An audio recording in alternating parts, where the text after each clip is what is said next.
Press the Lord. प्रभूच्या नावाला धन्यवाद देतो मी की प्रभूने ही सुंदरशी वेळ दिलेली आहे की या वेळेमध्ये आपण देवाचे आभार मानायला, देवाचे उपकार स्मरण करायला, देवाने आमच्यासाठी जे काही ठरवलेलं आहे त्याचं आम्ही आज्ञापालन करण्याकरता या ठिकाणी प्रभूच्या नावाने एकत्रित जमलेलो आहोत. म्हणून भक्तीची सुरुवात आपण प्रथम प्रार्थनेने करू आणि प्रथम प्रार्थना आजही आंटीच करतील. पवित्र पवित्र पवित्र सर्वशक्तिमान माझ्या पिता परमेश्वरा, सर्वशक्तिमान माझ्या जिवंत परमेश्वरा, तुझ्या चरणाजवळ दीन आणि नम्र होऊन प्रभूजी स्तुतीचा व धन्यवादाचा यज्ञ आम्ही करत आहोत प्रभूजी तुझ्याजवळ. आणि खरोखर तुझ्या दासाला घेऊन आलास परमेश्वरा, तुझे मनापासून आभार व उपकार मानते प्रभू परमेश्वर बाप्पा. तुझं मूल्यवान वचन परमेश्वरा आमच्यामध्ये बाप्पा ग्रहण करत आहेस परमेश्वरा, आणि त्या वचनाद्वारे परमेश्वर माझं कुटुंब आशीर्वादित होईल. तुझी उपस्थिती या घरामध्ये असू दे परमेश्वरा. पवित्र आत्मा तू गाईड कर परमेश्वर बाप्पा, आणि खरोखर तुझं वचन कार्य करण्यास सिद्धीच जाऊ दे बाप्पा. प्रेमळ प्रभू येशू, तुझ्या दासाचं येणं आशीर्वादित केलंस परमेश्वरा, धन्यवाद देते परमेश्वरा. या घरामध्ये परमेश्वरा तुझी शांती अनंत प्रीती असू दे परमेश्वर बाप्पा, आणि वचनाद्वारे परमेश्वरा प्रभू अधिक तुझ्याजवळ यावं आम्ही अशी करुणा व कृपा कर माझ्यावर बाप्पा. सर्वशक्तिमान माझ्या प्रेमळ परमेश्वर बाप्पा, तुझं वचन सांगतं जेथे दोघे किंवा तिघे मी तिथं हजर आहे बाप्पा, तर तुझी उपस्थिती आम्हामध्ये असू दे परमेश्वर. तुझ्या आम्ही विश्वास धरतो प्रभू राजा की तुझी उपस्थिती या प्रार्थनेमध्ये आहे बाप्पा. पवित्र आत्म्यात तू कार्य कर बाप्पा, आणि तुझ्या वचनाद्वारे बाप्पा बंधन तुटल्या जाऊ दे परमेश्वरा, सर्व अडखळण तुटल्या जाऊ दे प्रभू येशूच्या नावात तुझ्या. आणि खरोखर बाप्पा तुझ्या दासाच्या मुखाद्वारे तू बोल परमेश्वर तुझ्या. खरोखर माझ्या जिवंत परमेश्वरा तू एकमेव देव आहे या जगामध्ये परमेश्वर बाप्पा. आणि खरोखर ईश्वर बाप्पा आम्हाला तुझी उपस्थिती जाणवू दे बाप्पा. प्रेमळ प्रभू येशू, तुझं वचन सांगतं की तुमचं दुःख मी आनंदात बदलणारा देव आहे बाप्पा. आणि खरोखर परमेश्वरा आज आमची भेट घे बाप्पा, वचनाद्वारे बोल प्रभू तू आमच्याशी परमेश्वरा. आणि खरोखर बाप्पा प्रत्येकाला बाप्पा तू आशीर्वादित जीवन तू दे बाप्पा. प्रेमळ परमेश्वरा बाप्पा, खरोखर वचनच आम्हाला बंधनातून मुक्त करणारे आहे बाप्पा. सत्य तुम्हाला समजेल आणि सत्यच तुम्हाला बंधनमुक्त करेल. मी माझ्या जिवंत परमेश्वर बाप्पा बोल तुझ्या दासाच्या मुखाद्वारे. आणि प्रभू येशू तुला धन्यवाद देते. आम्ही दीन आणि नम्र होऊन बाप्पा तुझ्या चरणाजवळ दया कर आम्हाला बाप्पा. तसेच बाप्पा पास्टरांच्या मुखाद्वारे तुझं धन्यता आणणारा प्रभू त्याच्या गोड पवित्र नावात मागते म्हणून काय कर. आमेन.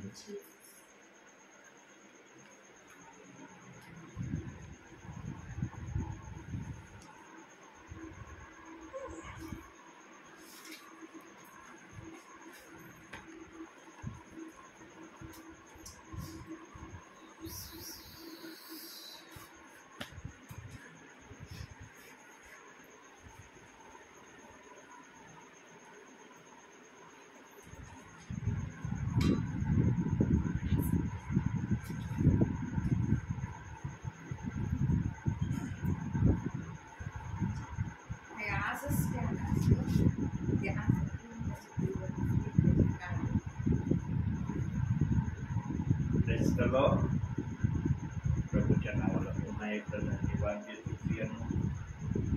प्रियांनो, देवाने जेव्हा आपल्या मनामध्ये बायबलची घटना करण्या अगोदर, बायबलच्या वचनाला आपल्या मनामध्ये तयार करण्या अगोदर देव बाप्पाने आपल्या मनात ज्या काही योजना ठरवल्या होत्या, ज्या काही कल्पना केल्या होत्या, ज्या काही गोष्टीची व्यूहरचना देव बाप्पाने आपल्या मनामध्ये केली होती, कारण तो आपल्यासारखा साधारण नव्हता त्याही वेळेला, आजही तो साधारण नाहीये. तो सार्वभौम या नावाने जर स्वतःला संबोधितो तर त्याला सगळ्या गोष्टी काही सेकंदामध्ये कळतात आणि काही सेकंदामध्ये तो सगळ्या गोष्टीचं परीक्षण पण करतो.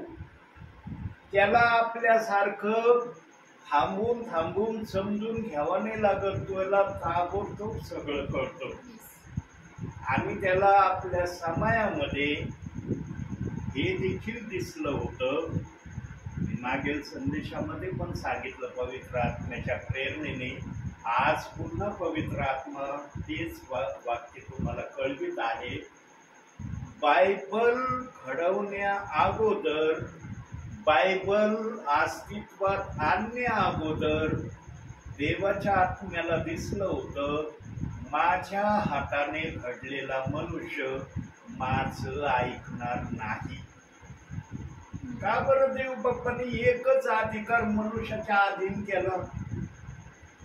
एकाच अधिकारामध्ये मनुष्याला राहण्यासाठी देव बाप्पाने मान्यता का दिली? देव बाप असं का म्हणू शकला नाही किंवा असा ठराव प्रभूंनी का केला नाही? सगळा अधिकार माझ्याकडे राहील, तुला फक्त मी घडवलंय, माझ्या सांगण्याप्रमाणे तू चालायचं. असं विधान आदामाला तयार झाल्यावर प्रभू परमेश्वर का नाही बोलला? कारण आपल्या समयात पवित्र आत्म्याला जे दिसलं होतं ते पूर्ण होणं महत्वाचं होतं. म्हणून प्रभू वचनातच बोलला, विश्वास क्रिया वाचून निर्जीव आहे. प्रभूला त्याच्या समयात जे दिसलं होतं ते क्रियेने देव बाप्पाला बघायचं होतं. खरंच मनुष्य असं करणार आहे का? म्हणून त्याला धीराचा शब्द एकच दिला होता, काय करायचं काही नाही करायचं याचा निर्णय, याची डिसिजन फक्त तू घ्यायची. आणि ज्या वेळेस प्रभू परमेश्वर ही आज्ञा आदमाला देत होता त्यावेळेला हव्वा तयार झालेली नव्हती. हव्वा तयार होण्याच्या अगोदर देव बाप्पाने आदमाला हे सांगितलं. पण जेव्हा देवाच्या नेत्राने पाहिलं, एदेन बागेमध्ये सर्वजण जोडे जोडेनी आहे, पण आदाम एक असा माझ्या हाताने घडलेला पुरुष आहे, तोच एकटा आहे. आणि तो सगळं काही करतो पण शेवटी हिरमुसल्यासारखं कुठंतरी बसतो. त्याला पण काहीतरी दुरावा माझ्यामध्ये आहे याचं जाणीव होती, पण त्याला ते समजत नाही की माझ्यामध्ये दुरावा किंवा निराशा आहे, ती मी कशी सांगू. आणि प्रभू मन आणि अंतःकरण ओळखणारा देव आहे. त्याने आदामाची भावना समजली. अरे, आदामाला सहकार्य देणं गरजेचं आहे. आणि मग आदामाला गाढ निद्रा देऊन कसं प्रभूंनी कार्य केलं ते आपल्याला सगळं माहीत आहे. देव बाप्पाला ज्या पण घटना दिसल्या त्या घटना होऊ नये अशी देव बाप्पाची इच्छा होती, पण सैतानाने ही घटना व्हावी यासाठी बागेत आला. देवाची मर्जी नव्हती हे व्हावं म्हणून. जे दिसलं होतं प्रभूला त्याच्या समयात प्रभूला वाटत होतं की आदाम असं करणार नाही, पण आदाम तसं करायला तयार व्हावं हे जेव्हा सैतानाने पाहिलं की सहकारी आदामाला देण्यात आलेली आहे, तेव्हा सहकारणीच्या द्वारे आदामाला पापामध्ये गाडण्यासाठी सैतानाने हवेचा उपयोग केला. पण परमेश्वराला जर वाटलं असतं ना की मला हे होऊ नाही द्यायचं, तर प्रभू ते करू शकत होता. प्रभूंनी का त्यांच्यामध्ये व्यत्यय आणायला आला नाही? कारण प्रभूला हे बघायचं होतं, मनुष्य मी जे सांगतो ते ऐकण्याची आज्ञाधारकता धारण करतो, न ऐकण्यामध्ये तो राहतो. फक्त एवढी एक परीक्षण देव बाप्पाला करायचं होतं. आणि तिथं आदम फेल झाला.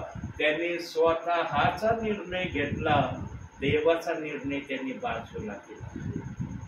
आणि मग त्याच्यानंतर जे पाप आलं, मग ते पाप कोणत्या थरापर्यंत आज आहे हे आपल्या सर्वांना माहिती आहे. याचं कारण काय आहे माहिती आहे?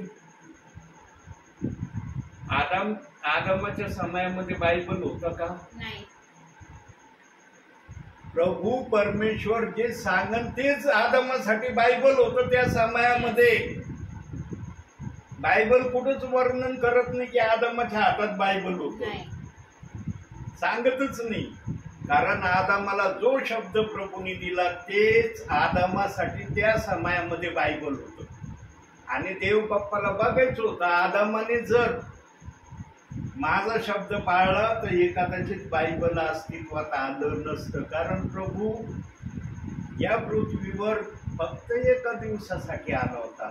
म्हणजे 1000 वर्ष आदामाने जर आज्ञा पाळली असती आपण आलो असतो का नसतो माहित नाही. आपलं येणं झालं असतं का नाही आपल्याला माहिती नाही. कारण त्या समयात इतकी उत्पत्ती वेगाने होत होती. कारण जगामध्ये पाप नव्हतं, पाप विरहित सगळेजण होते. म्हणून जगाची उत्पत्ती पण आता बघा, आताच आपण प्रार्थनेच्या अगोदर विषय आपला निघला हाबेल आणि कायनाचा. हाबेलाचं अर्पण प्रभूने स्वीकारलं पण कायनाचं अर्पण नाकारलं. हा विषय निघला ना.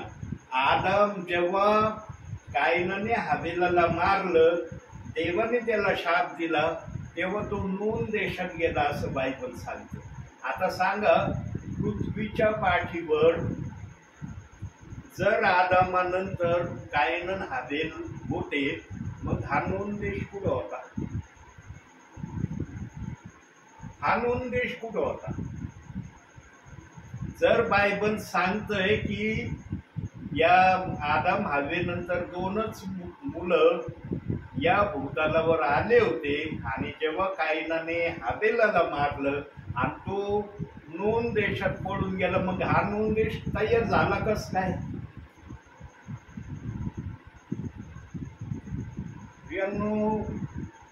म्हणून एक वचन बघू आपण. योहान शुभवर्तमान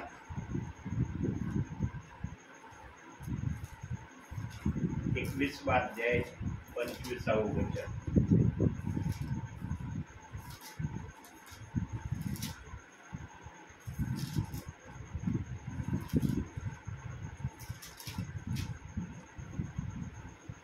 येशूने केलेली दुसरी ही बहुत कृत्य आहेत.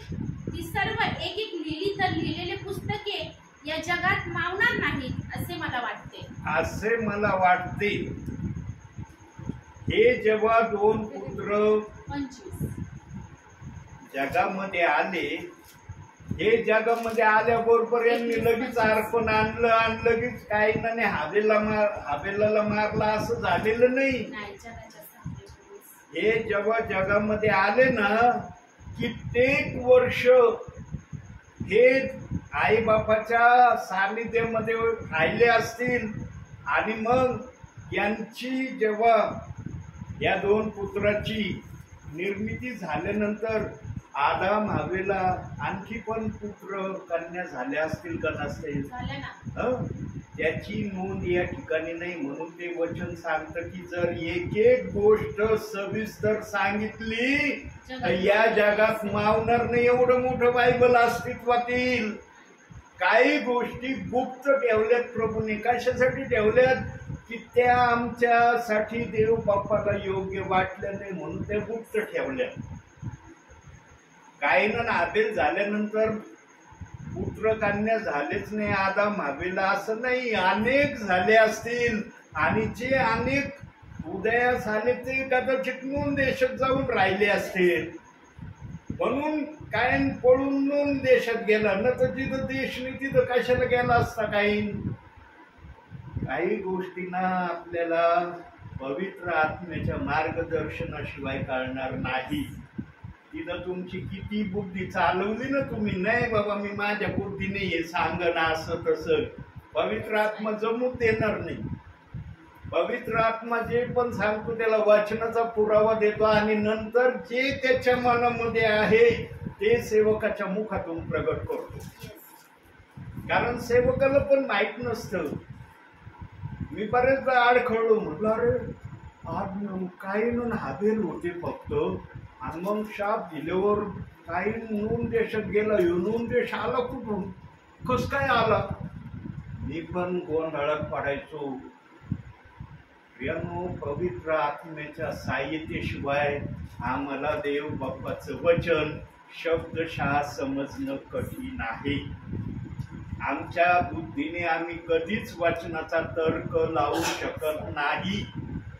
आम्हाला आमच्या बुद्धीने वचनाला सविस्तररित्या सांगता येणं किंवा योजना करणं हे देखील शक्य नाही. कित्येक वर्षानंतर त्या दोघांनी अर्पण आणायचं ठरवलं. असं नाही जगात आले लगेच मोठे झाले लगेच अर्पण घेऊन आले, अशी प्रक्रिया झालेली नाही. कदाचित आता आदम किती वर्ष जगला? 930 वर्षे. मग कदाचित ये जन्म झाल्यानंतर 400 वर्षानंतर यांनी अर्पण आणायचं ठरवलं असं दोघांनी. आता इथं दिलेलं नाहीये.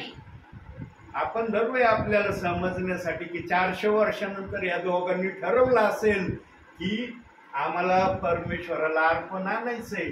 आणि मग शाप दिल्यानंतर, जेव्हा शाप दिला आदामाला, तेव्हा आदामाचं वय सुरू झालेलं आहे. जोपर्यंत आदामाला शाप नव्हता तोपर्यंत आदामाच्या वयाची नोंद नाहीये.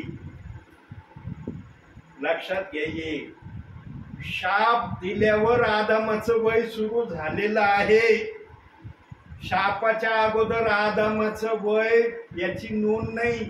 आणि असं नाही की परमेश्वराने आज घडवलंय ना आदामाने दुसऱ्या दिवशी हवा तयार झाली आणि लगेच हे बागेत सैतान आला आणि लगेच आदामाने फळ खाल्लं, म्हणजे 4 ते 5 दिवसामध्ये ही प्रक्रिया झाली असं पण नाही. शेकडो वर्ष गेले असतील, त्याची नोंद नाहीये बायबलमध्ये. म्हणून बायबलचं वचन आलं की प्रभूने जर एक एक घटना सविस्तर लिहिली तर या जगामध्ये मावणार नाही एवढं मोठं बायबल अस्तित्वात येईल. काही गोष्टी प्रभूने गुप्त ठेवल्या, पण प्रभूच्या आत्म्याला वाटलं कलसे 1:26 प्रमाणे काही गोष्टी मी माझ्या विश्वासणाऱ्यांना माझ्या येण्या अगोदर सेवकांच्या द्वारे कळवीन, म्हणून तुम्हाला ऐकवल्या जाते. जर देवाच्या मनात आलं नसतं तर आम्हाला कळलंच नसतं नक्की काय आहे कसं आहे. देव जे ठरवतो ते नुसतं बोलत नाही, करून दाखवतो. आणि बघा, अजून माझ्या वाचनाकडे मी आलो नाही. ज्या वाचनातून मला बोलायचं त्या विषयावर अजूनही मी आलेलो नाही. सध्या जे काही प्रभूच्या मनात आहे तेच प्रभू तुम्हाला सांगत आहे. प्रियांनो, देवाच्या कल्पनेचा, देवाच्या विचाराचा, देवाच्या अस्तित्वाचा आणि देवाच्या सार्वभौमाचा मनुष्याला तर्क काढणं संभव नाही. तो काढू शकत नाही. त्याचं आयुष्य समाप्त होईल. पण त्याला या गोष्टीचं, मी तर 4च गोष्टी पवित्र आत्म्याने मला माझ्या मुखातून प्रकट केले, पण अशा अनेक गोष्टी असतील, पण पवित्र आत्म्याला 4च गोष्टी सांगणं योग्य वाटलं म्हणून 4च गोष्टी मी बोललेलो आहे. मनुष्य साधं 4 गोष्टीला तर्क लावू शकत नाही, तर प्रभूच्या मनात जे काय आहे त्याचा तर्क लावता येईल का? म्हणून मनुष्याचा आद्य कर्तव्य एकच आहे. ज्याने निर्मिती केली तुमची त्याच्या आज्ञेमध्ये राहणार.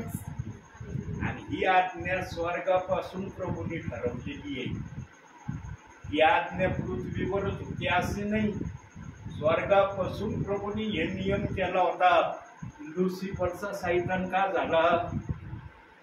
लुसिफर जो होता त्याला सैतान का बनावं लागलं? कारण ऐकलं नाही. ऐकलं असतं तर लुसिफरच राहिला असतं ना. सैतान नाव देऊन खाली आला असता का तो? ऐकण्यामध्ये धन्यता आहे. आणि ऐकण्याची धन्यता कशामध्ये आहे ते वचनातून बघू. आता मी माझ्या वचनाकडे आलो. नीतिसूत्रे 13वा अध्याय 13वंच वचन.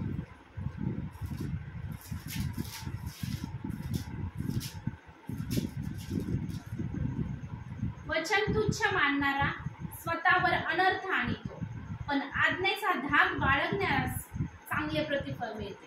आपण आज्ञेचा धाक बाळगणाऱ्यास चांगले प्रतिफळ मिळते. बघा, प्रारंभापासून देव बाप्पाची एकच इच्छा होती. प्रारंभापासून म्हणण्याऐवजी स्वर्गापासून माझ्या आज्ञेमध्ये प्रत्येकाने राहावं. लुसिफरला देखील ही आज्ञा लागू होती. असं नाही की लुसिफरला ही आज्ञा लागू नव्हती. लुसिफरने ही आज्ञा मान्य केली नाही, तो भाग वेगळा आहे. पण देव बाप्पाची इच्छा होती की लुसिफरने पण माझ्या आज्ञेतच राहावं. पण त्याला कित्येक वर्षानंतर त्याच्या मनामध्ये असा गर्व यायला सुरुवात झाला असेल, अरे प्रभू परमेश्वर माझ्या संगीताच्या वाद्याने इतका प्रसन्न होतो, इतका खुश होतो, इतका आनंद प्रभू परमेश्वराच्या चेहऱ्यावर मी आणू शकतो. म्हणजे हा परमेश्वर आहे, तर मला पण परमेश्वर होण्याची माझ्यामध्ये पात्रता आहे. लुसिफरच्या डोक्यामध्ये मी पण परमेश्वर होण्याच्या पात्रतेचा आहे या गोष्टीचा ठराव जेव्हा त्याच्या मनात आला, तेव्हा त्याने सगळ्या गोष्टीला तो नाकारीत केला या गोष्टीला प्राप्त करण्यासाठी. आणि या सर्व गोष्टी ज्या त्याने नाकारल्या, ज्या करायला लागल्या, त्याला प्रभू परमेश्वराने गर्व हे नाव दिलं. त्याच्यात गर्व आला. मग त्यांनी माझं ऐकायचं सोडून दिलं आणि माझ्याकडे आता स्वर्गामध्ये तो काय एकदाच प्रभूला म्हणला असेल का मला परमेश्वर होण्याचा अधिकार दे? एकदा म्हणला बसला असं झालं असेल का? वारंवार लुसिफर म्हणला असेल, तुला जे कळतं ते मला कळतं, तुला जे दिसतं ते मला दिसतं, तुला जे अस्तित्व ते मला अस्तित्व आहे, तू जे सार्वभौमच्या गोष्टीमध्ये आहे ते सार्वभौम माझ्यामध्ये पण आहे. या सगळ्या गोष्टीचं त्याने वर्णन प्रभू परमेश्वराला केलं असेल. आणि आमचा प्रभू परमेश्वर धीराचा परमेश्वर आहे. बघा, आपल्या परिवारामध्ये एखादा मुलगा वारंवार चुका जरी करतो तरी आई बाप सहन करतात का नाही? म्हणतात का, अरे तू वारंवार चुका करतो, हो वारंवार चुका करतो, मग आता मला तुझ्यासाठी निर्णयच घ्यावा लागल, तुला आता माझा पुत्राचा दर्जा मी देत नाही. म्हणतात का कोणते आई बाप? नाही म्हणत. जर जगी आई बापा आपल्या जन्मदात्या मुलाला असं म्हणू शकत नाही, मग ज्या देवाने आम्हाला घडवलं तो देव कधी म्हणन का? हे लुसिफरला स्वर्गात कळलं नाही. आणि जेव्हा लुसिफर ऐकण्याच्या विरोधामध्ये दिसला प्रभू परमेश्वराला, मग प्रभू म्हणला आता याला या गोष्टीचं तडजोड होणं गरजेचं आहे. कारण प्रभू परमेश्वर वारंवार एकच शब्द ऐकण्याच्या अधीन राहत नाही. त्याला पण वाटलं हा रोज मला हेच म्हणतो, मला परमेश्वर होण्याचा अधिकार दे, परमेश्वर होण्याचा अधिकार दे. एक दिवशी परमेश्वराने पण ठरवलं मनामध्ये की आता याच्याकडून तडजोड करून घ्यावी. आणि प्रभू परमेश्वराला माहित होतं जी तडजोड मी करणार आहे त्या तडजोडीमध्ये मीच विजयी होणार आहे. पण लुसिफरला हे कळलं नाही. जेव्हा मनुष्याच्या मनामध्ये गर्व तो फुटतो ना, तेव्हा त्याला काही कळत नाही मी काय करत आहे, काय करायला चालतो, बेभान असतो. तीच अवस्था लुसिफरची स्वर्गात झाली. आणि मग प्रभू परमेश्वर बोलला एक दिवशी. काय बोलला? वचनातून बघू आता. प्रगटीकरण 12वा अध्याय 7 ते 9 वचन. हे स्वर्गामध्ये प्रभू परमेश्वर आणि लुसिफर मध्ये बोलणं झालं. तेव्हा स्वर्गात युद्ध झाले. मिखाईल व त्याचे दूत अजगराबरोबर युद्ध करण्यास निघाले आणि त्याबरोबर अजगर व त्याचे दूत लढले. 9 पर्यंत. तरी त्याचे काही चालले नाही आणि स्वर्गात त्याचे ठिकाणही आणखी सापडले नाही. मग मोठा अजगर खाली टाकण्यात आला. सर्व जगाला ठगविणारा दियाबल व शैतान म्हटलेला जुनाट साप याला खाली पृथ्वीवर टाकण्यात आले व त्याबरोबर त्याच्या दूतास टाकण्यात आले. बघा आता लुसिफर, आजगर, जुनाट साप हे एकाएकी आले का? नाही. एकाएकी स्वर्गात तयार झाले का? नाही. निरनिराळ्या माध्यमातून या प्रक्रिया स्वर्गामध्ये झाल्या, पण हे सगळेजण लुसिफरच्या वंशमध्ये होते, लुसिफरच्या आखणीमध्ये होते. आणि प्रभू परमेश्वराला कळलं की लुसिफरच्या आखणीमध्ये कोण कोण आहेत.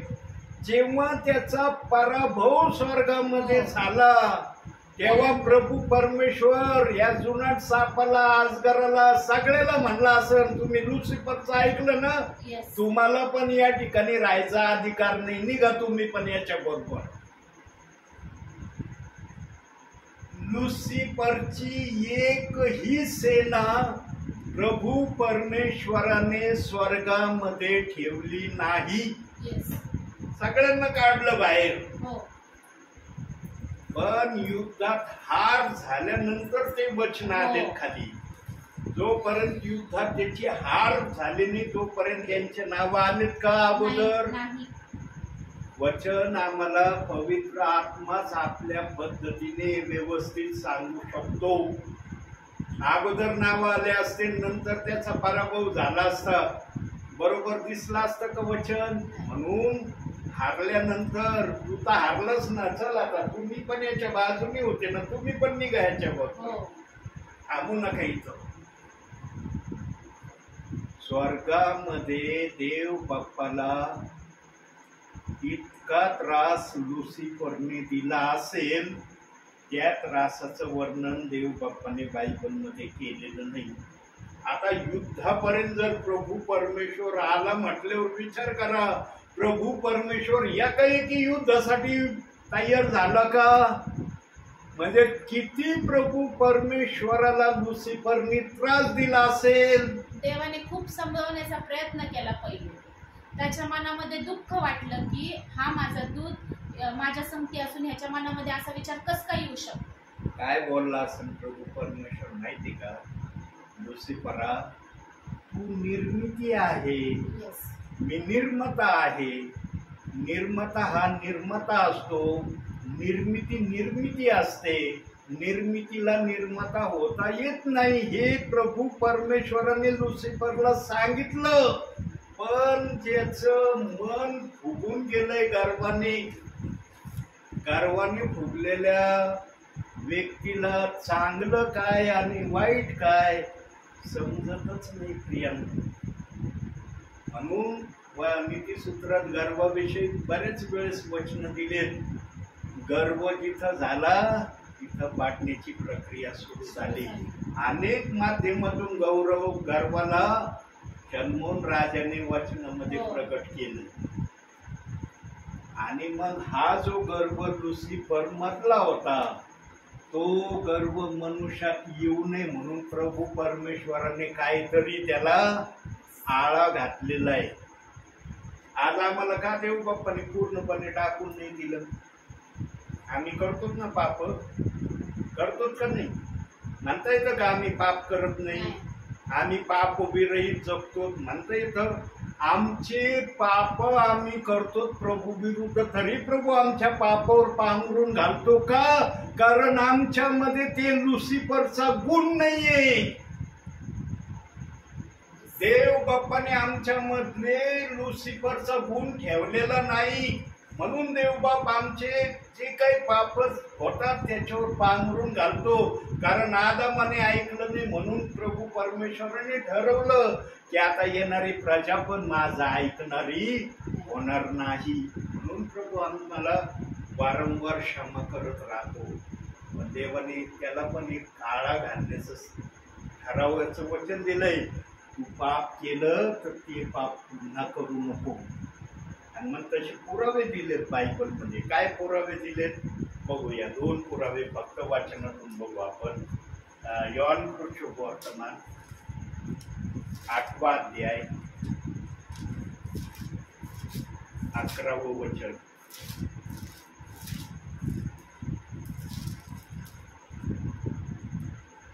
ती म्हणाली, प्रभूजी कुणी नाही.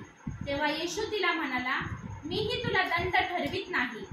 जा, यापुढे पाप करू नको. काय म्हणले म्हणाला येशू त्या व्यभिचारी स्त्रीला, जा यापुढे पाप करू नको. आता दुसरा पुरावा योहान शुभवर्तमान 5वा अध्याय 14वं वचन.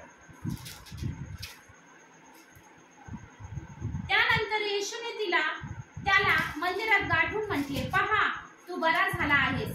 आतापासून पाप करू नको. करशील तर तुझे पूर्वीपेक्षा अधिक वाईट होईल. 38 वर्षाच्या पंगू व्यक्तीला जेव्हा बरं केलं तेव्हा त्या प्रजेमधले सगळे लोक थक्क झाले असतील. अरे बापरे, आम्ही तर या व्यक्तीविषयी असं ठरवलं होतं मनामध्ये, हा जीवनामध्ये कधीही बरा होणार नाही, स्वतःच्या पायावर उभं राहून कधी हा व्यक्ती चालणार नाही असं आम्ही ठरवलं होतं. पण या येशूने काय मोठा चमत्कार केला. आमची जी विचार होते त्या विचाराच्या पुढची क्रिया येशूने करून दाखवली.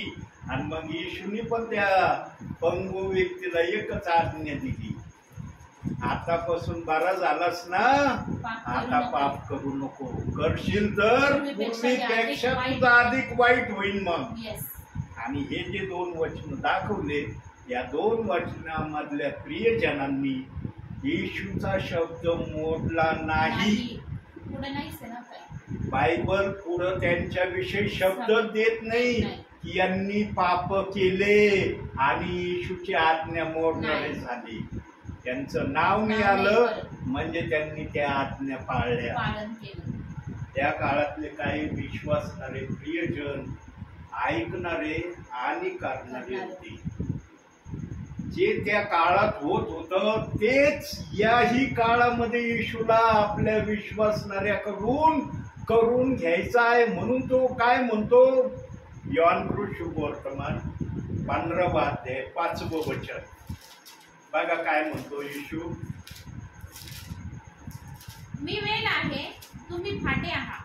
जो मजमध्ये राहतो आणि मी त्याच्यामध्ये राहतो तो पुष्कळ फळ देतो, कारण मजपासून वेगळे असल्यास तुम्हाला काहीही करता येत नाही. येशू ख्रिस्ताला एकच सांगायचं या वचनातून, माझ्यामध्ये राहिले तर तुम्हाला सगळं काही करता येणं संभव आहे.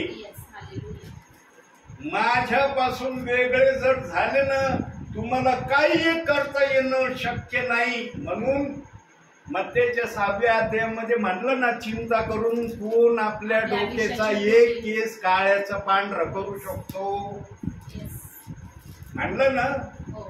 त्या वचनामध्ये दिलंय ना, आता आपण काढणार नाही ते वचन.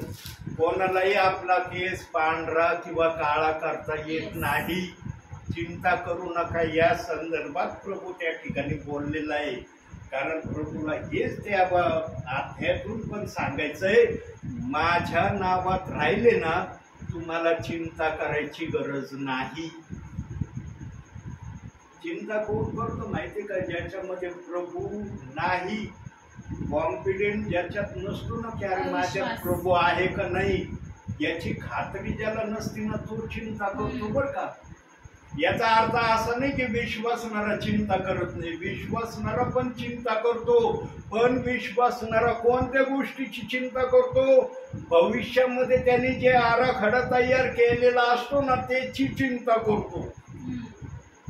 आणि ज्याच्यामध्ये प्रभूचा कॉन्फिडन्स आहे का नाही हा व्यक्ती कोणती चिंता करतो, वर्तमान काळाची चिंता करतो. मी काय खाणार, मी काय पांघरणार, मी काय लिहिणार. चिंता करण्याचे 2 प्रकार आहे, भविष्य काळाची चिंता, वर्तमान काळाची चिंता. जो प्रभू मध्ये कॉन्फिडंट मध्ये आहे तो भविष्य काळाची चिंता करतो. भविष्य काळात मला प्रभू मध्ये कसं राहायचंय, कसं वाढायचंय, प्रभूला कसं खुश करायची याची जास्त तू चिंता करतो. पण वर्तमान काळातला मी काय खाणार, काय पिणार, काय लिहिणार आणि कसं राहणार याची चिंता जास्त करतो.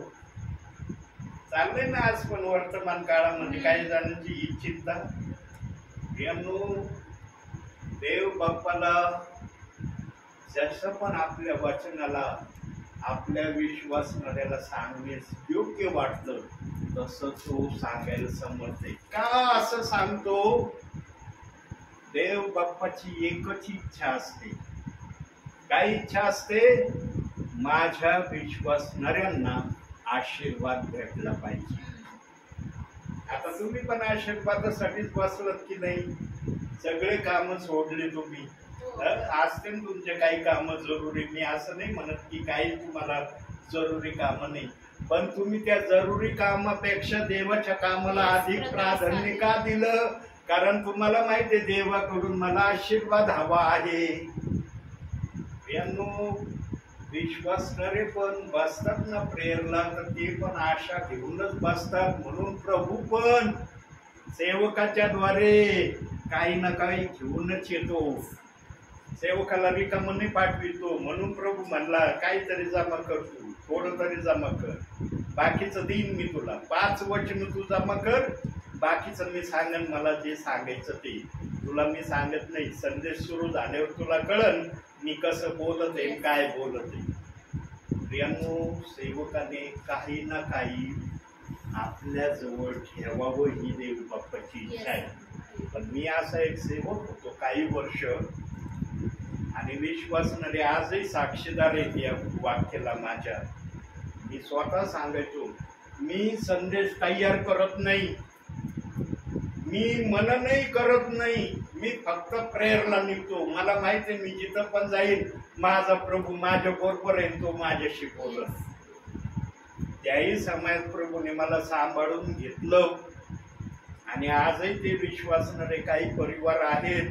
ब्रदर, तुम्ही खरंच वही नसायची, कधी कधी तर बायबल सुद्धा तुम्ही हातात घेत नव्हते आणि देवाचं वचन शेअर करायची. देव बाप्पाला आपल्या समयात जसं सांगायचं असेल तसं तो सांगतो. देव बाप्पाला मला घडवायचं होतं. तू जे विधान करतोस ना, मी संदेश तयार करत नाही, मी वचन लिहित नाही, हे करणं तुझं मला मान्य नाही. म्हणून प्रभूने मला पण शिकवलं. आणि जेव्हा देवाने शिकवलं तेव्हा देवाने नाही म्हणलो, प्रभू मी विश्वासणाऱ्यांना सांगितलंय मी संदेश तयार करत नाही, मी वचन तयार करत नाही. आता जर वचन लिहिले आणि हे केलं तर ती काय म्हणतो, ब्रदर पूर्वी काय बोलायचं ना आज काय करू राहिले. प्रियांनो, आई बाप जसं आपल्या मुलाला सुधरवण्यासाठी आपल्या जीवाची दगमग करतात, जीवाचं रान करतात आपल्या मुलाला सुधरवण्यासाठी, तसं देव बाप पण आपल्या विश्वासणाऱ्याला, आपल्या सेवकाला आपल्या इच्छेप्रमाणे तयार करण्यासाठी वेळ घेतो. आणि जेव्हा वेळ घेतो तेव्हा ज्यांना सुधरवण्याचं असतं त्याला तो समजावून सांगतो, तुझं विधान बरोबर आहे का माझ्या विधानाने चालणं बरोबर आहे. म्हणून योहान 15:5 मध्ये सांगितलंय, मी बेल आहे तुम्ही फाटे आहात. जो मजमध्ये राहतो तो पुष्कळ फळ देतो, जो माझ्यामध्ये राहत नाही त्याला काहीच करता येत नाही. म्हणून आम्ही नेहमी फाटे आहोत याची जाणीव ठेवली पाहिजे. बेल आमचा प्रभू आहे. त्या बेलामध्ये जर आम्ही राहिलो तर निश्चित आम्ही फळ देणारे बनू. म्हणून देव बाप म्हणला, तुम्ही मला निवडले नाही तर मी तुम्हाला निवडले आहे, यासाठी की तुम्ही जाऊन फळ द्यावे, तुमचे फळ टिकावे, आणि तुम्ही जे काही माझ्या नामाने पित्याजवळ मागाल ते तुम्हाला मिळेल. देव बाप जे पण करतो ना त्याच्या मागचा आशय आम्हाला कधी कधी ताबडतोब समजत नाही, उशिरा कळतो की देव बाप का अशा प्रकारे आमच्याशी वर्ताव करतो. कधी कधी आम्हाला प्रभूविषयी राग पण येतो, अरे माझी इच्छा काय, प्रभू काय माझ्याकडून करून घेतो, हे आमचा विचार होतो. प्रियांनो, देव बाप कधी आपले विचार बदलित नाही. म्हणून एक वचन बघू आपण, 2 तिमोथेय 2 अध्याय 13 वचन.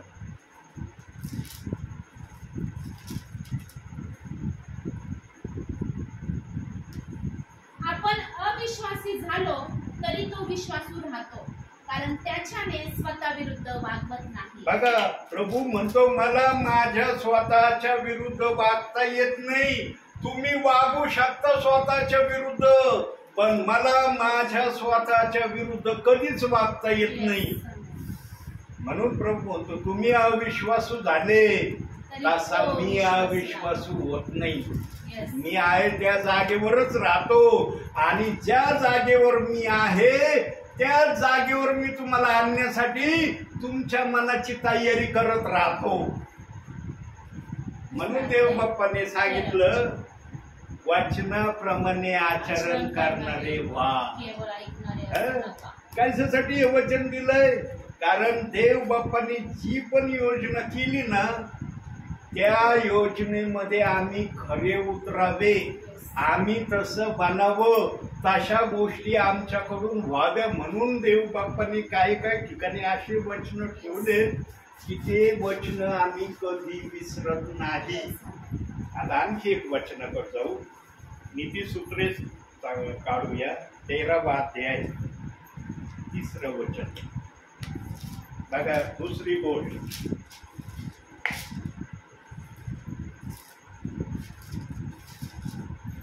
वचन 13वा अध्याय 3रं वचन.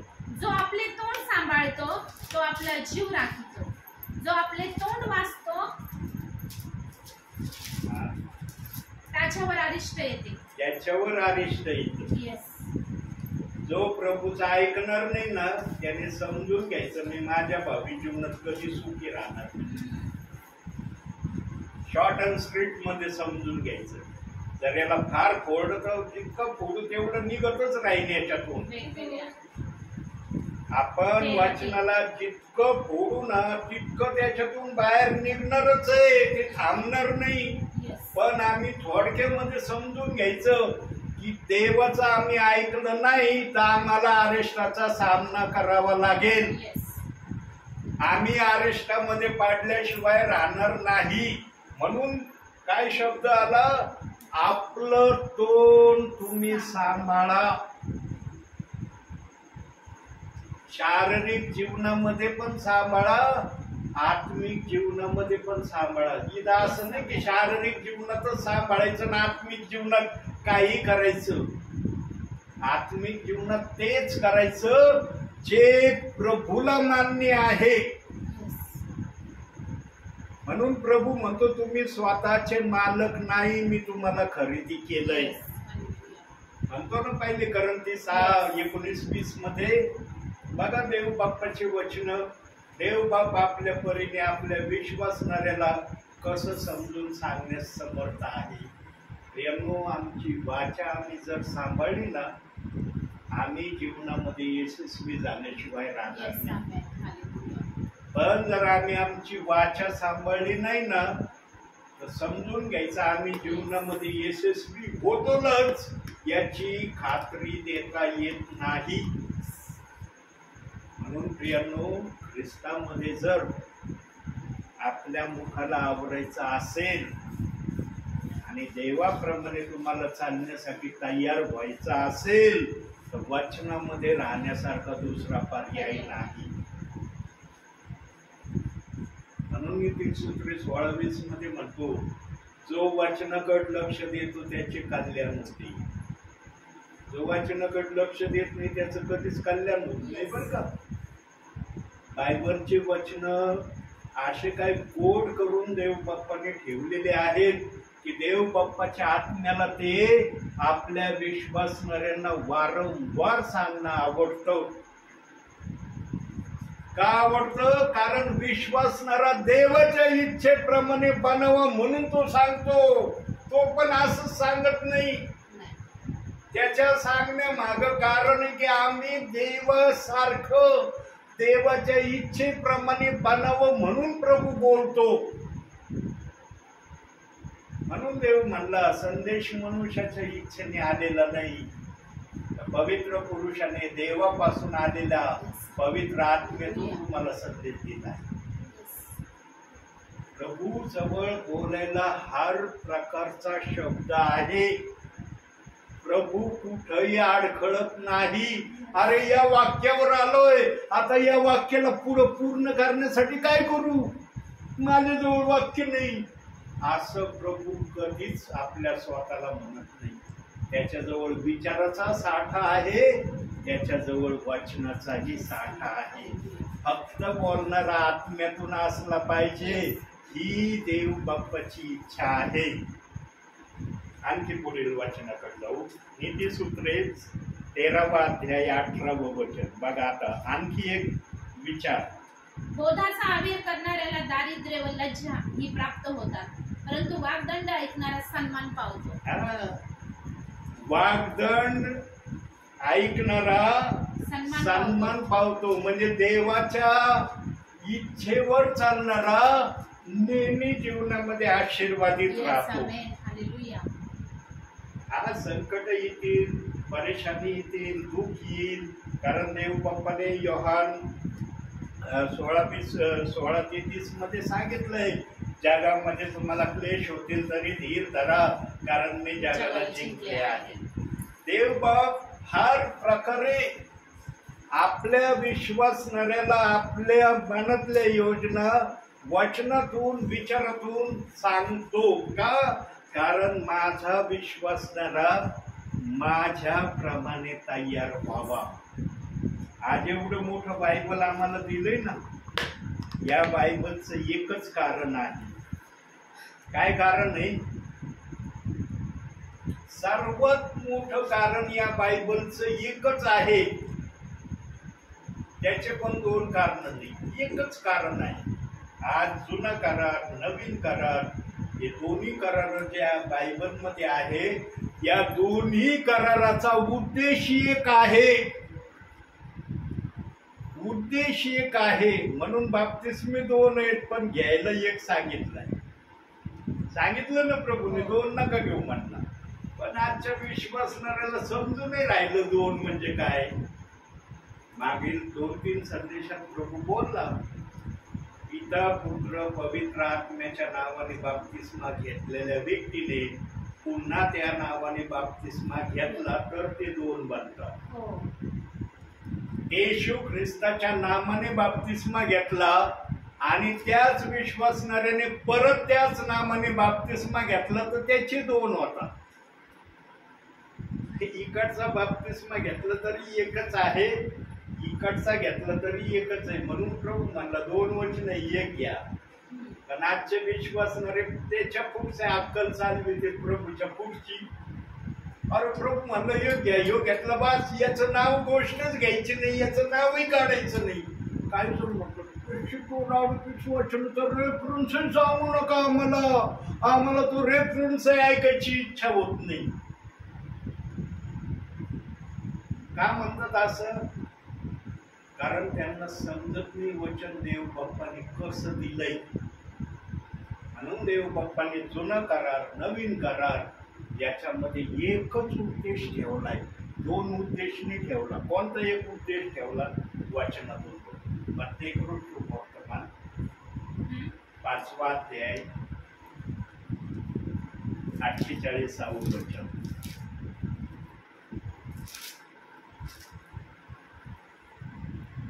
यास्तव जसा तुमचा स्वर्गीय पिता पूर्ण आहे तसे तुम्ही पूर्ण व्हा. काय सांगितलंय? जसा तुमचा स्वर्गीय आम्हाला पूर्ण व्हायचं सांगितलंय प्रभूने. अपूर्ण राहू नका, ऐकू नका, अशी प्रभूची इच्छा आहे का?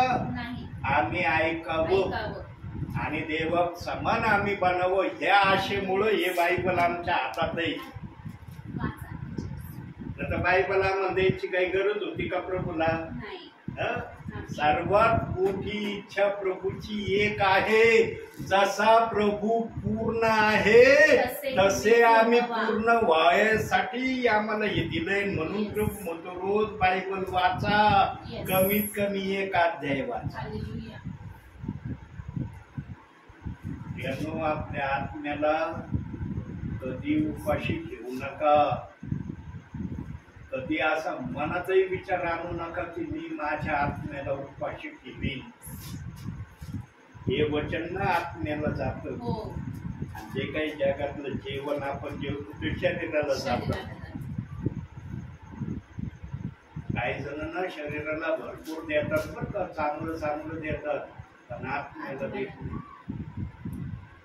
जे बायबलला स्पर्श करत नाही ना प्रियांनो, ते आपल्या आत्म्याला जीवन न देणारे विश्वासणारे आहे. म्हणून 24 तासात एक तरी अध्याय वाचा. एकच वाचा असं देवाची सक्ती नाही. तुम्हाला जास्त वाचायचे असले तर जरूर वाचा, पण एक अध्याय वाचल्याशिवाय राहू नका. Yes, कमीत कमी एक अध्यायाचं तरी जेवण आपल्या आत्म्याला द्या. एखाद्या दिवशी जर तुम्हाला काही कारणास्तव एक अध्याय वाचायला वेळ नाही मिळाला, कमीत कमी एक वचन तर वाचू शकतात ना. एक वचन वाचायला वेळ लागेल का तुम्हाला? फार येतात जीवनामध्ये कधी कधी असे पेच प्रसंग प्रियांनो, तेव्हा आम्हाला एक अध्याय वाचायला देखील इच्छा होत नाही, किंवा एक अध्याय वाचण्याची आमची मनाची तयारी होत नाही. त्या वेळेला एक वचनाने का होईना आपल्या आत्म्याला समाधानी करा, पण आत्म्याला कोणत्या शब्दाविना उपाशी ठेवू नका देव बाप्पाच्या. चढ उतार येतात जीवनामध्ये प्रियांनो, आणि चढ उतार विचारून येत नाही. विशेष करून चढ उतारामध्ये मनुष्य फार सनाट निघतो. सुखामध्ये ना सगळ्या गोष्टी त्याला मान्य असतात, दुःखामध्ये त्याला नाही मान्य होत बरं का. मग प्रभूला उलटे जबाब द्यायला सुरुवात होतो. कशासाठी आलो प्रभू तुझ्या नावात? याच्यासाठी आलो का? हे दुःख बघायसाठी आलो, ही तकलीफ बघायसाठी आलो, या परेशानीमध्ये राहण्यासाठी आलो, असं टेन्शन घेण्यासाठी आलो तुझ्याकडं? काय काय बोलून जातो मनुष्य सांगता येत नाही. पण सुखात असल्यावर नाही बोलत. हा, सुखात असल्यावर बिलकुल नाही. म्हणून म्हणतात सुखाचे सगळे सुख ती आहे, दुःखाचा फक्त देव सोबतीचा आहे. देवाशिवाय दुःखाचा सुख कुणी नाही बरं का. अनुभव घेऊन बघा. एक खाली मी वाक्य बोललोय, दुःख आलं ना तुम्ही साथ देत नाही, तुम्ही साथ देत नाही. फक्त आई वडील, ज्या आई बापांनी आपल्या मुलाला जन्म दिला ते आई बापच आपल्याला साथ देऊ शकतात, कारण ते समजतात की माझ्यामुळे हा जगात आलेला आहे. आई बापाशिवाय ना मला दुःखामध्ये सहसा कुणी तेवढी साथ देणार नाही. आई बाप ज्याप्रमाणे साथ देतील ना त्याप्रमाणे दुसरे साथ नाही देणार दुःखामध्ये. आणि जर एखाद्याचे आई बापच नसले मग त्याला देवाशिवाय दुसरे साथ देणार कोणी नाही. बाकीचे देतील साथ थोड्यापुरतं थोडं,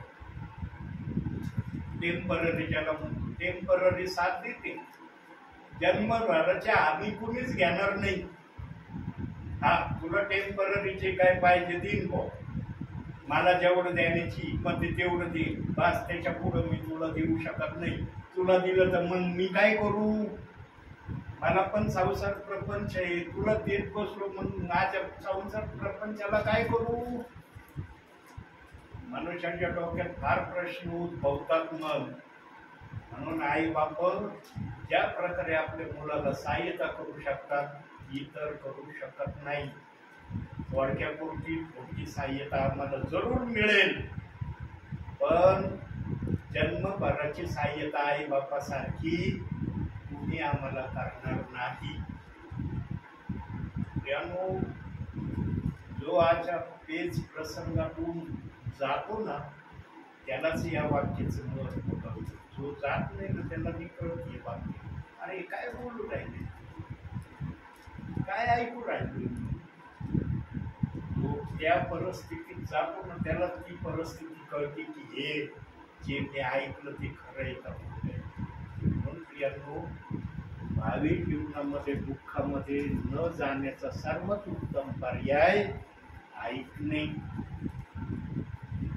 ऐकणे आणि दुसरं काय, जे काय बोध तुम्हाला करण्यात येईल त्याला नाकारू नका. मग बोधामध्ये चांगला बोध पण आहे, वाईट बोध पण आहे. तुम्हाला बुद्धी दिली, बोध चांगला असलं जरूर मान्य करा, वाईट असलं ना 10 वेळेस विचार करा, हे केल्यावर पुढं काय येणार आहे माझ्या. ज्याच्यात आत्मा असतो ना त्याला आत्मा सांगतो हे जर केलं ना पुढे हे संकट तुझ्या समोर येणार आहे. आणि जो आत्मेचा ऐकणारा असतो ना तो कधी संकटात जायला तयार होत नाही बरं का. तो म्हणतो नाही मान्य, बोध नाही मान्य, मी नाही मान्य करीत या बोधाला. पण ज्या बोधातून देव बाप खुश होईल, त्याच्या भावी जीवनात आशीर्वाद येईल, तो बोध तो पूर्ण केल्याशिवाय पण राहत नाही. म्हणून ख्रिस्तामध्ये चालत असताना ख्रिस्ता विना चालण्याचा कधी प्रयत्न करू नका. ख्रिस्ता बरोबर चाला. तो जे सांगेल ते सर्वप्रथम ऐका आणि त्याप्रमाणे आपल्या जीवनाला सुधारण्यासाठी प्रत्येक वेळेला स्वतःची तयारी करून जा. पुढे आणखी एका वचनाकडे जाऊ. नीतिसूत्रेच 13वा अध्याय 20वे वचन.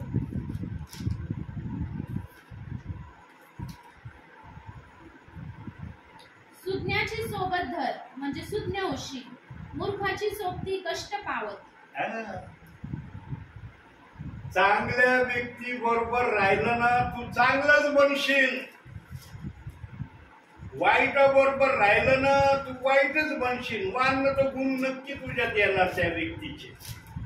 म्हणून आम्हाला बुद्धी दिली, चांगलं काय ते घ्यायचं, वाईट ते सोडून द्यायचं.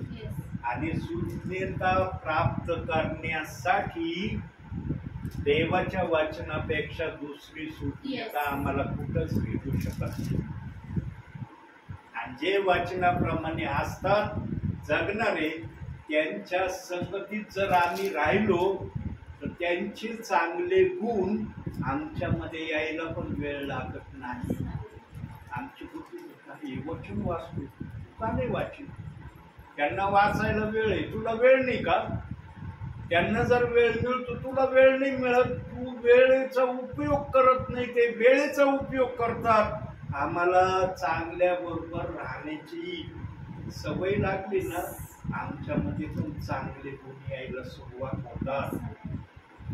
पण आम्ही जर वाईटाच्या संगतीत गेलो ना तर आमच्यातले जे चांगले गुण आहेत ना ते वाईटामध्ये परिवर्तित होतात.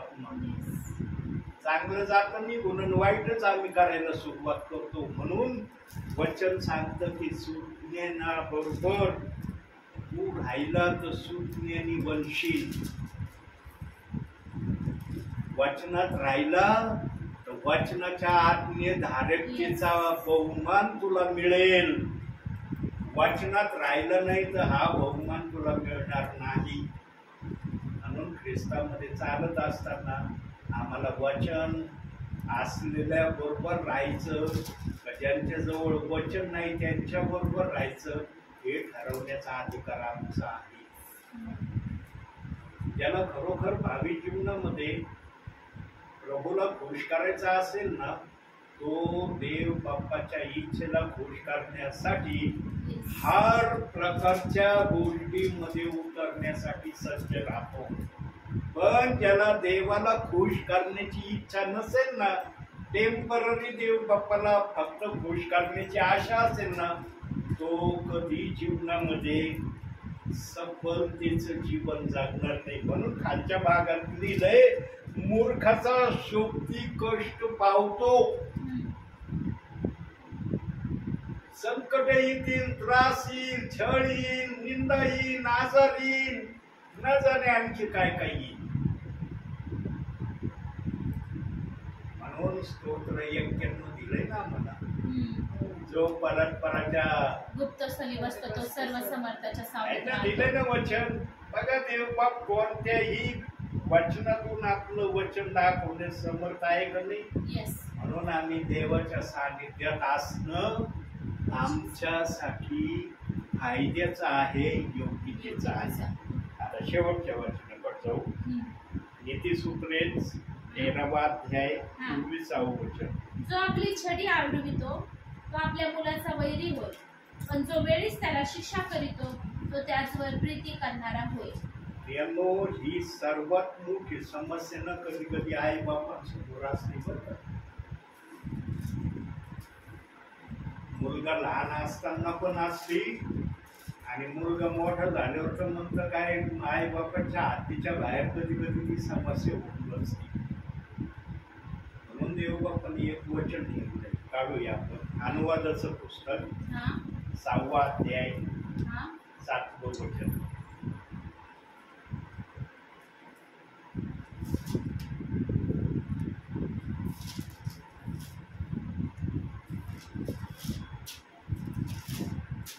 इकडं नाही, इकडं गणनानंतर गणना हो भेटलं ना. हा. किती वाजले? 6वा अध्याय 7वं वचन.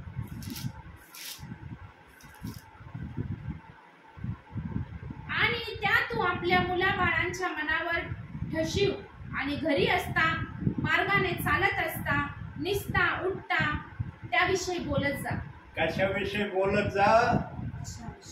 देव बाप्पाविषयी आपल्या मुलांना आपण लहानपणापासूनच जर वळण लावलं ना, मोठेपणी तकलीफ होत नाही आई बाप्पांना.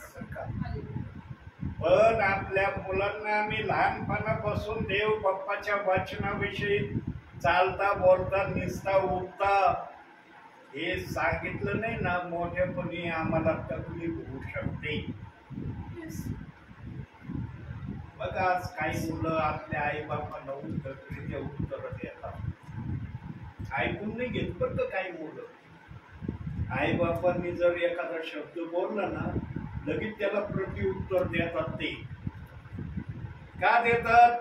कारण त्यांना योग्य समयाला योग्य वळण नाही मिळालं म्हणून ते आपल्याला उत्तर देतात.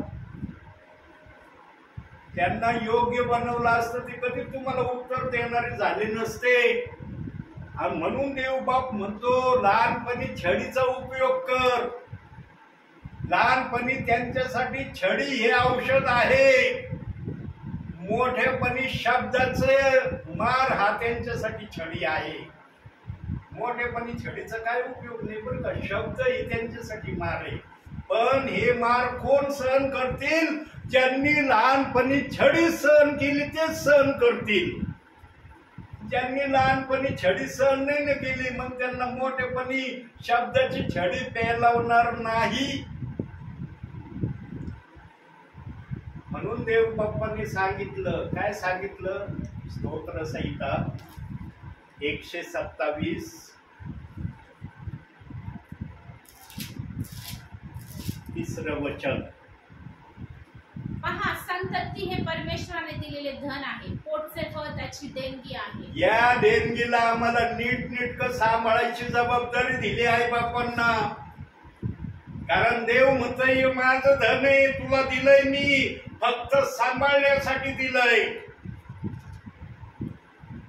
पण या धनाची दुसरी बाजू जर बघितली ना, तर दुसरी बाजू, पहिली बाजू बघितली आपण, आई बाप जर वचनाप्रमाणे नसले तर मुलांना पुढून वचनाचं वळण लागत का? आई बापच वचनामध्ये नाहीये, मुलं राहतील का वचनामध्ये? म्हणून आई बापांनी वचनात राहण्यासाठी देवबाप म्हणतो तुला पोटचं फळ दिलंय. आई बापांनी वचनात राहावं म्हणून पोटचं फळ दिलंय सांभाळण्यासाठी. सांभाळा यांना, वाढवा, यांची परंपरा वाढवीत जा.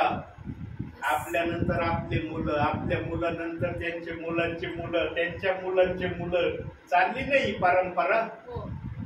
आज 7000व्या वर्षामध्ये आम्ही आलो, किती पिढ्या गेल्या असतील? एक पिढी गेली का? पृथ्वीच्या पाठीवर किती पिढ्या गेल्या असतील आम्हाला सांगता येणार नाही. पण ही परंपरा चालली ना. आता तुमचे मुलं मोठाले झाले है ना, आता काही वर्षांनी त्यांचे लग्न होतील का नाही? मग त्यांना पण मुलं बाळ होतील. त्यांनी जर हे ध्यान देऊन ऐकलेलं असेल, अरे एक वयोवृद्ध देवाचे दास यायचे बर का, अरे असे वचनातून बोलायचे, अरे त्या वेळेला मी उगाच ऐकायचं म्हणून ऐकत होते, पण आता मला कळू राहिलंय, अरे मला मुलं झालेत, आता मला काय करायचं? अरे त्या वयोवृद्ध दासाने सांगितलं होतं आपल्या मुलांना वळण लावणं गरजेचं आहे. आणि वळण्यासाठी छडी हीच उपयोगाची आहे. कारण लहान मुलांना छडी मारल्याशिवाय ना ते ऐकत नाही बरं का कधी कधी. आई बापांनी जर असं रागाने एक छडी मारली ना, किती मुलगा वाईट असो तो गपचूप बसतो. आई बाप म्हणलं गप बस इथं, बसतोच तो नाही म्हणत नाही छडी खाल्ली मार खाल्ला तरी मी ऐकत नाही. एखाद्या तुरळक मुलं छडी खाऊन पण करत नाही, तो भाग वेगळा. पण कालांतराने ते पण मुलं सुधारतात. यांनो देव बाप्पाने मनुष्याची बुद्धी ना अशा लिमिट मध्ये ठेवलेली, त्याला ऐकण्याच्या भागामध्येच बुद्धीला ठेवलंय. कितीही वाईट प्रकार करणारा व्यक्ती असला, मुलगा असला, एक ना एक दिवशी तो सुधारतो. लहानपणी जरी नाही सुधारला ना, मोठा झाल्यावर सुधारतो. अरे लहानपणी माझे आई बाप खूप मारित होते, तेव्हा मला ते मारण्याचं महत्व नव्हतं कळत. आता मी समजदार झालोय, आता काय केलं पाहिजे, आई बापांना खुश करण्यासाठी मला ते करणं गरजेचं आहे, जे माझे आई बाप मला लहानपणी सांगत होते. देव बाप्पाने मनुष्याचं मनच असं बनवलेलं आहे, ऐकण्याच्या अधीन मध्ये मनुष्याला प्रभूने ठेवलेलं आहे. काही जण ताबडतोब ऐकतात, काही जण कालांतराने ऐकतात, पण ऐकल्याशिवाय राहत नाही. म्हणून मी नेहमी सांगतो ना, 3 वेळ जीवनात पडलो तरी प्रभूकडे चालतो. प्रभू म्हणलं का पाडला, पहिल्या वेळेस पाडला, याला कशाला घेऊ, आता चल जा, पाडला न जा तिकडच. आता माझ्यासाठी तुझे दरवाजे मी बंद केलेत, आता तू नाही येऊ शकत माझ्याकडे. म्हणलं का प्रभू असं? पण प्रभूने त्याचं पण लिमिट ठेवलंय, पाडण्याचं पण लिमिट ठेवलंय. काय ठेवलंय? शेवटचं वचन बघू. कारण हे जर वचन नाही दाखवलं तर संदेशाचा गाभा नाही सांगितला असं होईल. नीतिसूत्रे 24 अध्याय 16वं वचन.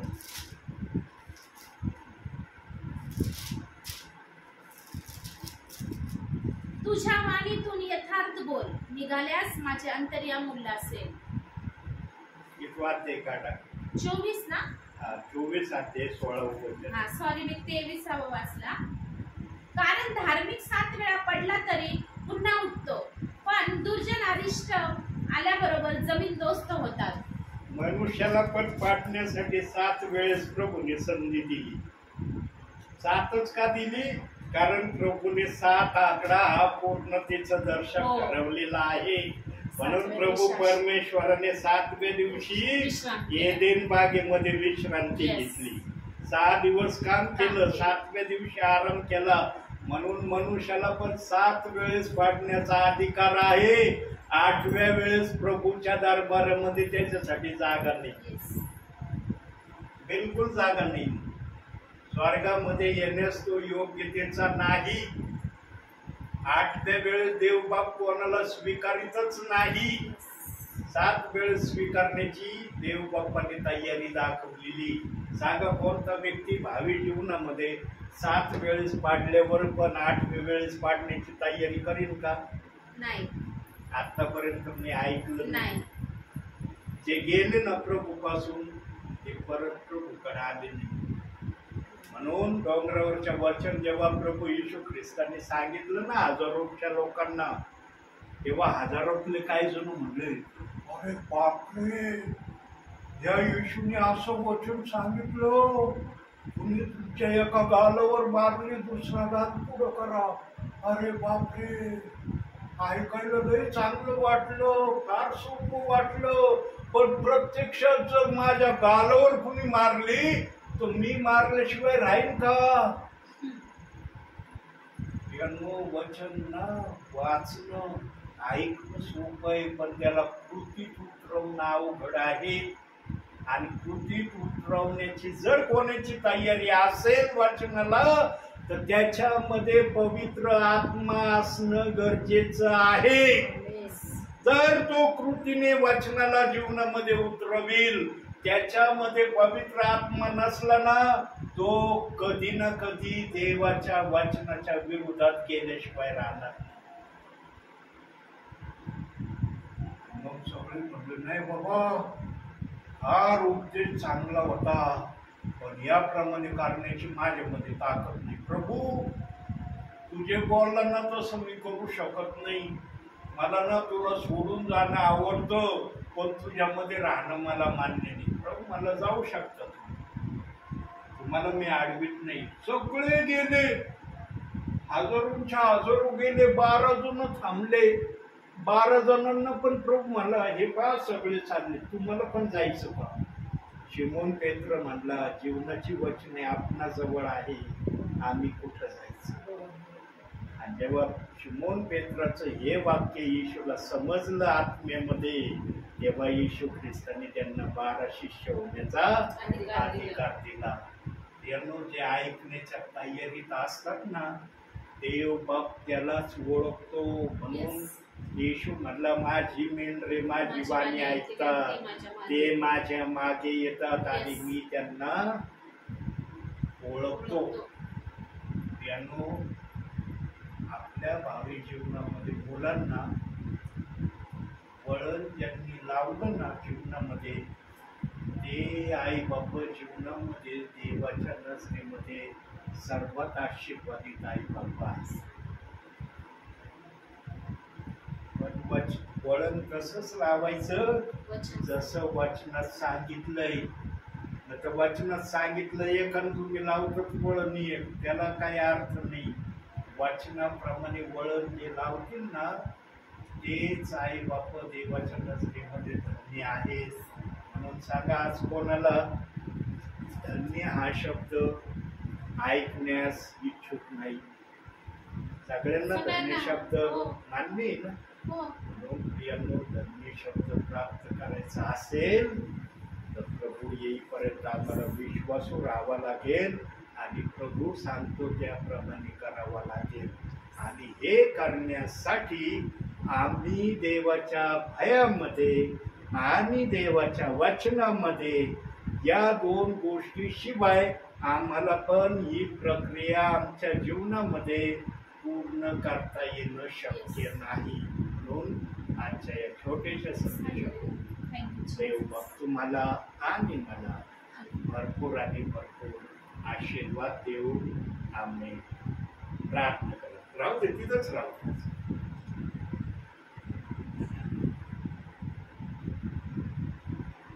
धन्यवाद Yeshu. Thank you Jesus. Hallelujah, hallelujah. धन्यवाद येशू, धन्यवाद येशू. Hallelujah, hallelujah.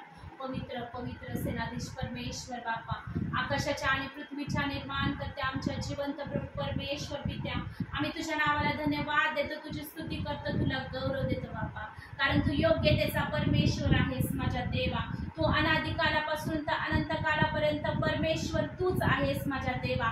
कारण परमेश्वर बाप्पा, आकाश आणि पृथ्वी निर्माण करता तूच एकमेव आमचा जिवंत परमेश्वर आहेस माझ्या देवा. प्रारंभी शब्द होता आणि शब्द देहसे होता आणि शब्द देह झाला, आणि तुझ्या वाचून असं काहीच नाही की ते काही झालं नाही माझ्या देवा. होय परमेश्वरा, तू निर्माण करताय, तू आमचा उद्धार करताय, तू आमचा तारणारा परमेश्वर आहेस माझ्या देवा. खरोखर प्रभू, तुझं वचन सांगतं ज्या जागेमध्ये 2 किंवा 3 आहेत त्यांच्यामध्ये तू आहेस, आणि खरोखर स्वर्गीय पित्या, तू आमच्यामध्ये आहेस माझ्या देवा. म्हणून तुला धन्यवाद देते, तुझी स्तुती करते, तुला गौरव देते बाप्पा. खरोखर परमेश्वर बाप्पा, तुझ्या समान तुझ्या वेगळा कुणीच नाही माझ्या देव बाप्पा. कारण प्रभू, तुझ्याशिवाय आम्ही जीवन जगू शकत नाही बाप्पा. प्रभू, आम्ही आत्ताच वाचलं माझ्या देवा, आम्ही आत्ताच तुझ्या सेवकाच्या मुखातून ऐकलं परमेश्वरा, जो वचनाकडे लक्ष लावितो त्याचे कल्याण होते. आणि आज खरोखर परमेश्वरा, केवळ तुझी आणि तुझी दया कृपा आमच्यावर आहे परमेश्वरा, की आम्ही तुझं वचन ऐकत आहोत माझ्या देवा. प्रभू, तुझ्या सेवकाला आमच्यामध्ये तू घेऊन आलास म्हणून तुला धन्यवाद देते बाप्पा. खरोखर परमेश्वरात सुंदरशा संदेशाद्वारे प्रभू आम्ही आशीर्वादित झालोय माझ्या देवा. खरोखर प्रभू, तुझ्या आज्ञा पाळणे माझ्या देव बाप्पा, तुझं वचनाप्रमाणे आचरण करणे परमेश्वरा. कारण तुझं वचन सांगतं, वचन नुसते ऐकणारे असून तर त्याप्रमाणे चालणारे असा. होय परमेश्वरा, तुझ्या वचनाप्रमाणे आचरण करण्यासाठी परमेश्वरा, तुझी दया तुझी कृपा आमच्यावर कर बाप्पा. प्रभू, तुझं वचन सांगतं परमेश्वराचं भय ज्ञानाचा प्रारंभ आहे. प्रभू, तुझं भय आमच्या जीवनामध्ये सततीत असू दे माझ्या देवा, आणि तुझा वचनाच्या ज्ञानाचा प्रारंभानुसार प्रभू तू आम्हाला चालव आणि घडव माझ्या देवा. आज परमेश्वर बाप्पा, तुझ्या वचनानुसार प्रभू आम्हाला तू घडव माझ्या देव बाप्पा. तुझं वचन परमेश्वरा आमच्या जीवनाकरता फॉलो करता दिवा आणि मार्ग करता प्रकाश आहे माझ्या देव बाप्पा. तुझं वचन घडवतं माझ्या देव बाप्पा. आणि खरोखर परमेश्वर तुझ्या वचनाप्रमाणे आचरण करण्यासाठी प्रभू ते ज्ञान ते बुद्धी तू आम्हाला दे बाप्पा. पास्टरने सुंदरचं वचन आम्हाला समजून सांगितलं माझ्या देव बाप्पा. निरनिराळ्या वचनातून त्यांनी आम्हाला स्पष्टीकरण दिलं माझ्या देव बाप्पा. आणि खरोखर प्रभू त्या वचनाद्वारे प्रभू तो आम्हाला घडवत आहे चालवत आहे माझ्या देव बाप्पा. आणि खरोखर अधिक आणि अधिक विश्वासामध्ये परमेश्वरा आमची तयारी पास्टर करत आहे बाप्पा. म्हणून तुला धन्यवाद देते माझ्या देव बाप्पा. तुझी स्तुती करते बाप्पा.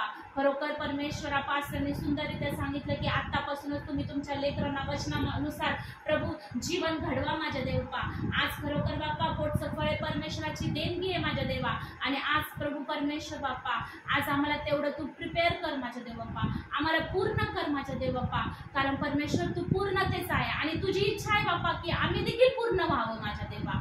आज तुझ्या वचनातून आम्ही शिकलोय माझ्या देव बाप्पा. आणि त्याप्रमाणे आम्हाला चालण्यासाठी प्रभू तुझं ज्ञान तुझं बुद्धी तुझं सामर्थ्य तू आम्हाला दे. आज प्रभू परमेश्वर मी प्रभू माझ्या कुटुंबाकडून प्रभू तुला विनंती करते बाप्पा. आम्हा प्रत्येकाला तुझ्या पवित्र आत्म्याच्या सामर्थ्याने भर माझ्या देव बाप्पा. कारण पवित्र आत्म्यानुसार आम्हाला प्रभू आम्हाला चालू शकत नाही बाप्पा. आम्ही हे जीवन प्रभू तुझ्या योग्यतेचं बनवू शकत नाही माझ्या देव बाप्पा. आज आम्हाला पवित्र आत्म्याची गरज आहे माझ्या देवा. आज प्रभू प्रत्येक कुटुंबातील व्यक्तीला बाप्पा आम्ही पवित्र आत्मा आम्ही स्वीकारतो माझ्या देव बाप्पा. खरोखर परमेश्वर बाप्पा आज प्रभू पवित्र आत्म्याशिवाय आम्ही हे जीवन जगू शकत नाही माझ्या देवा. आज आम्हाला तुझ्या पवित्र आत्म्याची गरज आहे माझ्या देव बाप्पा. आणि खरोखर बाप्पा आम्हाला या 40 दिवसांमध्ये उपवासामध्ये बाप्पा तुझ्या समागमी तुझ्या उपस्थितीमध्ये भरलेलं जीवन तू दे माझ्या देव बाप्पा. आणि खरोखर बाप्पा वचनामध्ये वाढवण्यासाठी प्रभू ते ज्ञान ते बुद्धी तू आम्हाला दे माझ्या देव बाप्पा. प्रेमस्वर्गीय पित्या पास्टरांचं येणं आणि जाणं नेहमीप्रमाणे तू आशीर्वादित करतोस. त्यांच्याबरोबर तुझे देवदूत आहे म्हणून तुला धन्यवाद देतो. हर एक सेवकाला प्रभू तुझ्या ज्ञानाने आणि तुझ्या बुद्धीच्या पवित्र आत्म्याने भर बाप्पा. आणि योग्य रीतीची सुवार्ता गाजवण्यासाठी प्रभू त्यांना ज्ञान आणि बुद्धी दे माझ्या देव बाप्पा. होय प्रभू परमेश्वर बाप्पा. कारण शैतान हा प्रभू धूर्त आहे बाप्पा. तो फसवणारा आहे बाप्पा. तो संकटामध्ये सापडण्यासाठी बाप्पा तो युक्ती सुचवणारा आहे परमेश्वरा. पण हर एक सेवकाला बाप्पा तू घडव माझ्या देव बाप्पा. हर एक सेवकांच्या बरोबर तुझे देवदूत असू दे बाप्पा. ते गाईड करू दे बाप्पा त्यांना की सुवार्ता कशी करायची माझ्या देव बाप्पा. आणि सत्य वचन घेऊनच सुवार्ता प्रभू त्यांनी करावी असं त्यांना ज्ञान आणि बुद्धी दे बाप्पा. हर एक सेवकाला तुझ्या रक्तामध्ये आम्ही कव्हरिंग करतो बाप्पा. आणि खरोखर प्रभू पुन्हा एकदा बाप्पा तुझ्या नावाला धन्यवाद देतो. आणि ही प्रार्थना आमचा धन्यताना प्रभू श्री ख्रिस्त याच्या गोड आणि पवित्र नावात मागतो म्हणून पित्या तू ऐक. हे आमच्या स्वर्गीय बाप्पा तुझे नाव पवित्र मानले जाऊ. तुझे राज्य येऊ जसे स्वर्गात तसे पृथ्वीवर होईल. तुझ्या इच्छेप्रमाणे हो. आमची दररोजची भाकर असतो आम्हाचे. आणि जसे आम्ही आमची ऋणे आम्हाला सोडिली आहे तसेच तू आमची ऋणे आम्हाला सोड. आणि आम्हाला परीक्षेत आणू पण वाईटापासून सोड. कारण की राज्य सामर्थ्य आणि गौरव ही सर्व काळ तुझीच आहे. आमेन. प्रभू येशू रक्त की जय. प्रभू येशू रक्त की जय. प्रभू येशूच्याच रक्ताचा जय जयकार असो. आमेन. आमेन.